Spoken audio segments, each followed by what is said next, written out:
भावांनो, आत्ता मी आहे मल्हारगडवरती आणि मल्हारगडच्या तटबंदीच्या अगदीच खालच्या बाजू सध्या मी आहे आणि इथं आल्यानंतर खूप वाईट अवस्थेमध्ये असलेला बुरुज आणि जी किल्ल्याची तटबंदी आहे त्याचं आपल्याला इथून पाहायला भेटतं. तर दुःख या गोष्टीचं आहे की छत्रपती शिवाजी महाराजांनी इतके चांगले गडकिल्ले बांधले आणि त्या गडकिल्ल्याचा फायदाही त्यावेळेस त्यांनी योग्य पद्धतीने केला.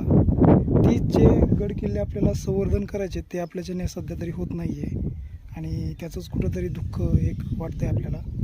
माझ्या पाठीमागं पाहू शकता, हा आहे मल्हारगडचा एक बुरुज आणि हा बुरुज पूर्णपणे ढासळत आहे आणि त्याचे दगड तुम्ही पाहिलं तरी पाठीमागं पूर्ण खाली दरीमध्ये कोसळत आहेत.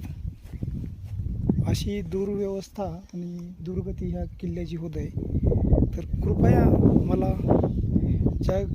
हा मल्हारगड जो आहे त्याचं संवर्धन करण्यासाठी प्रशासनाला एक विनंती माझी राहील की कृपया या गडकिल्ल्याकडे लक्ष द्या. ही कालची संपत्ती उद्याच्या युवा पिढीला बघण्यासाठी जपली पाहिजे हे सांगतोय मी.